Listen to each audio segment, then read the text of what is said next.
सम्पूर्णलाई जयमसिंह साथै नमस्कार। आज हामी डियुएमसी मण्डली परिवार मलेसियाको बेन्टुङ भन्ने ठाउँमा डाडाको प्रार्थनाको लागि जाँदैछौँ। हामी 2 दिन त्यहाँ बस्नेछौँ र डाडामा गएर प्रार्थना गर्नेछौँ र हामी फर्किनेछौँ। अब हाम्रो यात्रा सुरु हुन्छ यहाँबाट।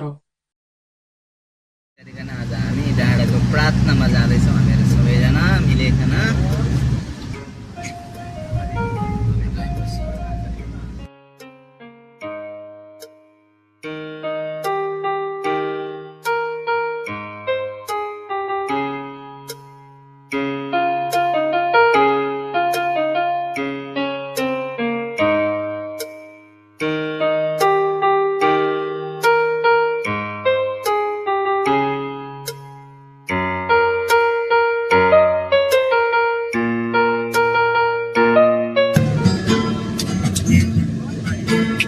मोबाइलको त्यति राम्रो क्यामेरा छैन कि सररा सररा सररा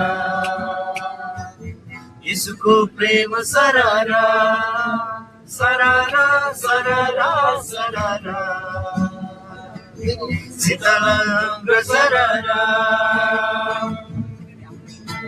मलाई ख्रिस्टको प्रेम लिएर तानी ल्यायो मलाई ख्रिस्टको प्रेम लिएर बचायो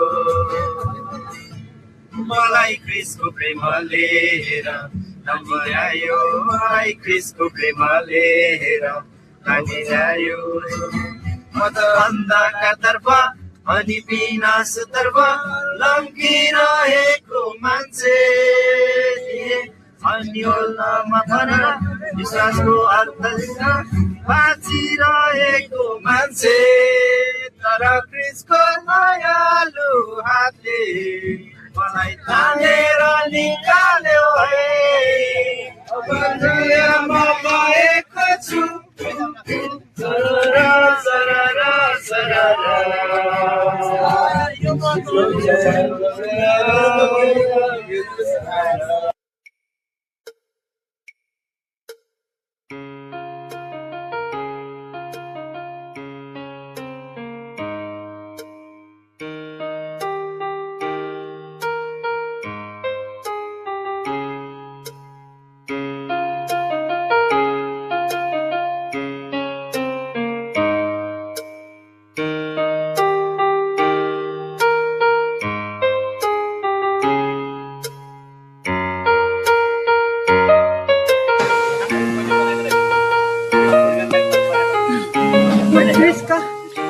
आज हामी डाडाको प्रार्थनामा जाँदैछौँ गाइस। हामी चाहिँ अब डाडाको प्रार्थना गर्नको लागि हामी जाँदैछौँ डाडाको प्रार्थना लागि। अनि अरू के छ तपाईँहरू सुनाउनुहोस्। हामी जाँदैछौँ, नयाँ नयाँ ठाउँमा आएका छौँ है त फर्स्ट टाइम। अनि म फेरि फर्स्ट टाइम जाँदैछु डाडाको प्रार्थनाको निम्ति। उहाँसँग विश्वास गर्छु प्रभुले मलाई चाहिँ सहायता गर्नुहुनेछ हरेक कुरामा। म उकालो लाग्दैछु केवल परमेश्वरको कृपाद्वारा प्रेमद्वारा अनि परमेश्वरले दिनुभएको छ मेरो जीवन मेरो शरीरमा बल तागत। हाम्रो डिएमसीबाट बेन्तोङ घुम्न आएका छौँ ल, उहाँहरूलाई स्वागत छ।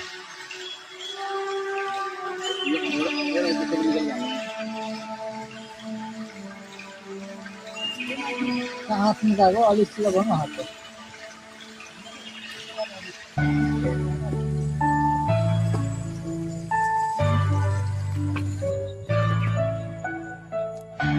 यो चाहिँ बेन्तोङ भन्ने ठाउँ हो। आज हामी जाँदैछौँ डाडाको प्रार्थना गर्नका लागि। हाम्रो डियुएमसी मण्डलीका सबै हामी डाडाको प्रार्थना गर्न जाँदैछौँ र बेन्तोङको यो बस्ने ठाउँ हेर्न सक्नुहुन्छ यहाँहरूले। र हामी यहाँ चाहिँ बस्दैछौँ। अब हामी जानेछौँ त्यो डाँडामा। यो डाँडामा हामी गएर प्रे गर्नेछौँ।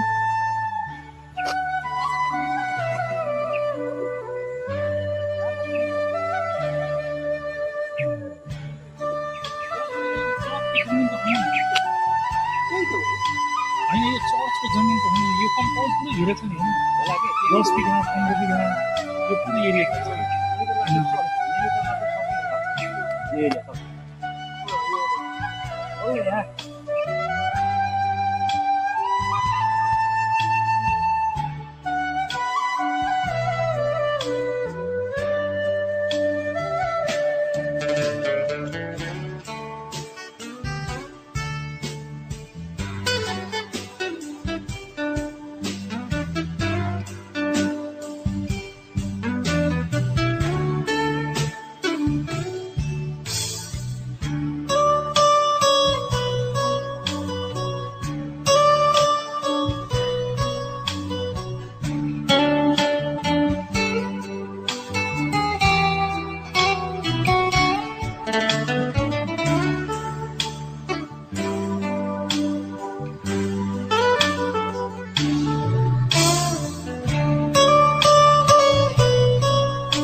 कुहिरोहरू अनि विशेष गरेर मलाई चाहिँ अस्ति दार्जिलिङ जाँदाखेरि पनि यस्तै नै थियो, वरिपरि हरियाली होइन, अनि त्यसो गरेर यो धुवाहरू आइराखेको, बादलहरू आइराखेको, एकदमै रमाइलो भइराखेको थियो त्यहाँनिर होइन।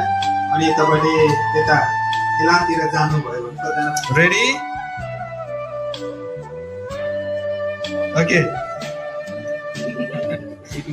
रेडी प्रस्थान 32 को 11 पद, प्रस्थान 32 को 11 तपाईँले चेक गर्नुहोस् है अरूले।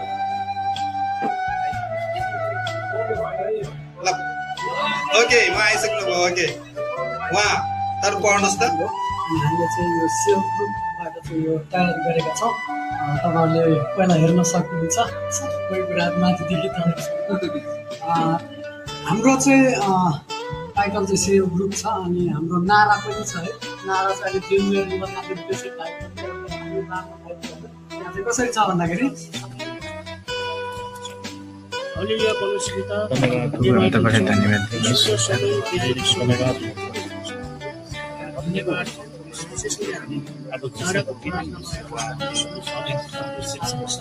वचनको निम्ति प्रार्थना गरिदिनु भएको लागिलाई धेरै धेरै धन्यवाद। अब भने हामी वचनमा जानेछौँ। तपाईँहरू परमेश्वरको जीवित वचन सुन्नलाई तयार हुनुहुन्छ? आमेन। कर्तव्य मैले पुरा गरिरहेको छु भन्ने प्रकारको सोच भइरहेको छ भने, तर कहिलेकाहीँ परमेश्वरको विरुद्धमा चाहिँ अथवा वचनको विरुद्धमा चाहिँ हामी कहिले बाहिर भइरहेको छ। हामीले भनौँ न बाइबलमा यो गुड्का नखानु अनि चुरोट नखानु त भनेको छैन, तर कहिलेकाहीँ के हुन्छ भने हामी यही ओठले आराधना गर्ने अनि यही ओठले चाहिँ परमेश्वरको वचनलाई घोषणा गर्ने, यही ओठले परमेश्वरसँग नजिक भएर चाहिँ प्रार्थना गर्न चाहने व्यक्तिहरूले के खाएर हुन्छ? गुड्का खाएर हुन्छ होइन, कुका त्यो अब विभिन्न प्रकारको त्यो उयोहरू खाएर हुन्छ, चुरोटहरू खाएर हुन्छ, रक्सीहरू खाएर हुन्छ होइन। अनि यही मुखले फेरि परमेश्वरसँग प्रार्थना गर्न पुग्छौँ। मेरो प्रार्थना सुन्नु भएन, गुरुबा आउनु न तपाईँले प्रार्थना गरिदिनु न, साथी मेरो लागि प्रार्थना गरिदिनु न।